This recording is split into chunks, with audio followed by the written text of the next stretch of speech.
Страшно е да седим на едно и също място, въпреки че не ни харесва. Страшно е да разчитаме единствено и само на сигурната ни заплата. Страшно е, когато не се развиваме. Страшно е, когато не се случва нищо ново в живота ни. Страшно е, когато разчитаме на един източник на доходи. Не е страшно да развиваш бизнес. Просто е страшно да зациклиш на едно и също място и то години наред. Нещата, за които много рядко се говори в мрежовия маркетинг и в частност в компания LR. Искам да засегна тема, която мисля, че вълнува доста хора. Много рядко се говори на тези теми и понякога те се замитат под килима и наистина хората остават в едно такова пространство, в което се чудят какво се случва зад кулисите. Така че ще поговорим на тема, когато един нов човек стартира този бизнес, какво се случва с него и какво е необходимо той да предприеме като стъпки и действия, така че да успее да развие успешно този нетрадиционен бизнес. На първо място, новият партньор се сблъсква с това, че той има много страхове, опасения, тързания, дали ще се справи, дали това е за него и като цяло има много страхове, които го спират реално да започне да действа.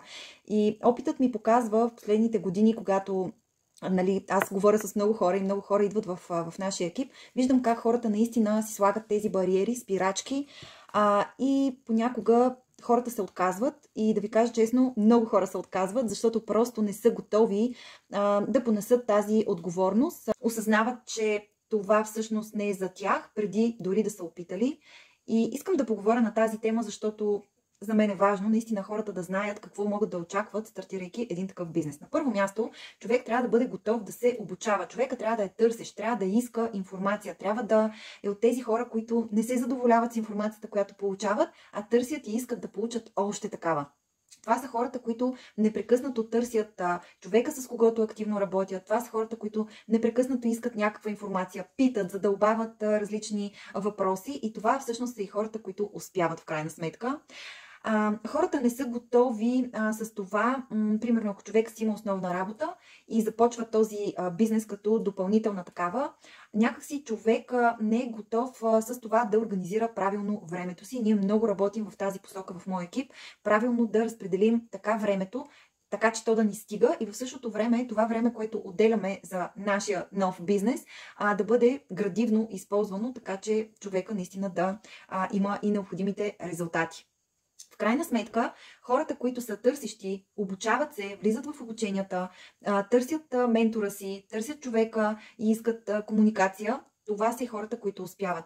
Много хора отпадат по пътя, просто защото те искат всичко наготово, а знаете, че един бизнес, ти за да го развиеш, отнема на първо място време. Това не е спринт, това е маратон.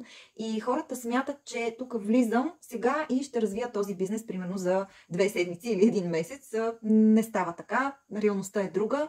Отнема си време, усилия, енергия, правилно разпределение на времето.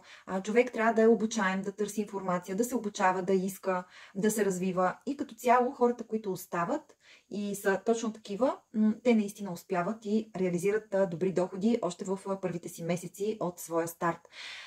Кажете ми и споделете ми в коментарите, интересна ли ви е темата, ако ви е интересна, за да мога да я задълбая, защото наистина хората, стартирайки този бизнес, те наистина не знаят какво да очакват, а пък аз искам да разнищвам такива теми, за които се говори рядко. Аз смятам, че ще бъдат доста полезни за аудиторията, защото един човек може да прецени за себе си дали това е за него, преди да е стартирал бизнеса, или не е за него, въпреки че аз съм на мнение, че човек трябва да опитва нови неща, особено когато не рискува нищо. Опитвайте бе хора, няма нищо страшно.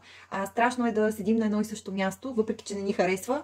Страшно е да разчитаме единствено и само на сигурната ни заплата. Страшно е, когато не се развиваме. Страшно е, когато не се случва нищо ново в живота ни. Страшно е, когато разчитаме на един източник на доходи. Не е страшно да развиваш бизнес. Просто е страшно да зациклиш на едно и също място и то години наред. Така че пишете в коментарите, интересна ли ви е темата, за да я задълбаем още повече.